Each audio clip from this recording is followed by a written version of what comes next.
wasn't sure. That's okay. I was like, right. you were all crouched down, and I was like, I just wanted to be out of your way. The show here. Just wanted to be out of your way here.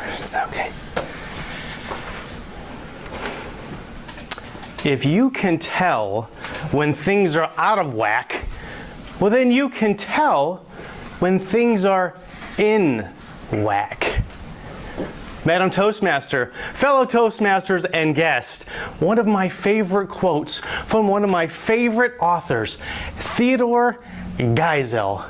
Now, why is it one of my favorite quotes? Because if you really think about it, it has some deep message about life in general.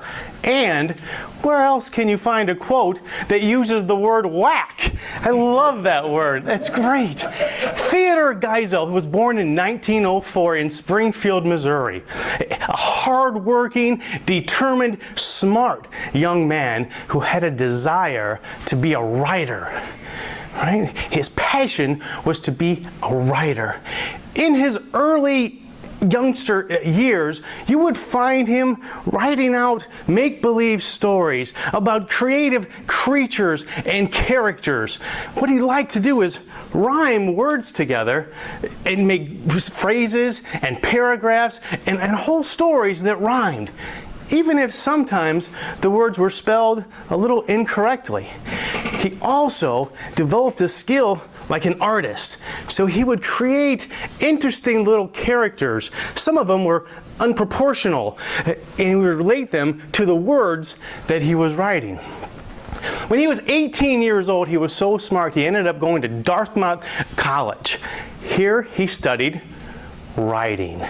Right? He also was so smart, at the age of 18, he got a job at a magazine as a chief editor. Now, 18 years old, he's going to college, he just landed a staff job at a magazine. You would think that he had reached that top level.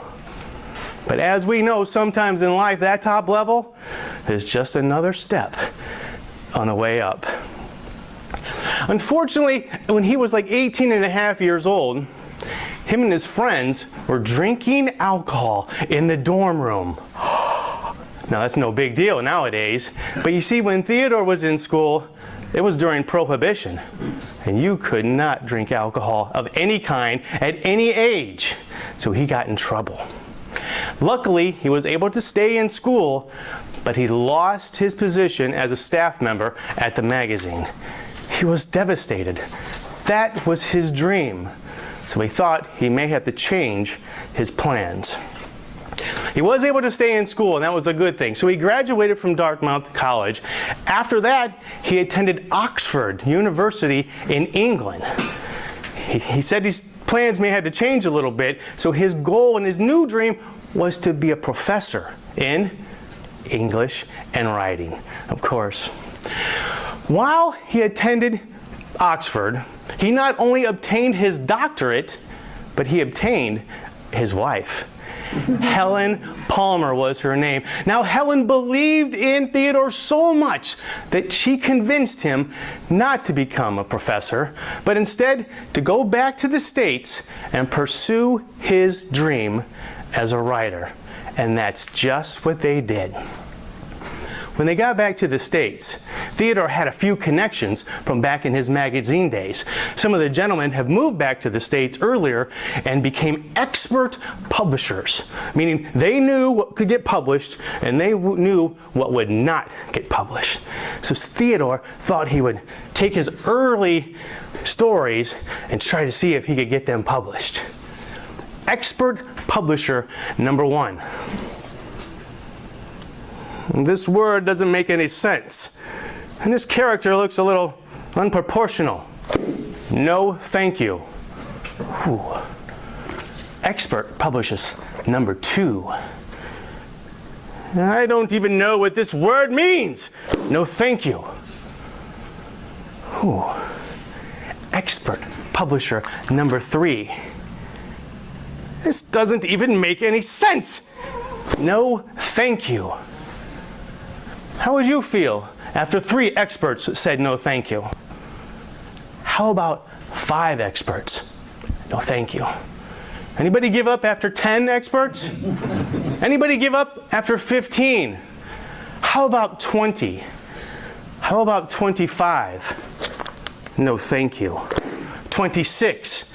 No, thank you. 27? No, thank you. 28?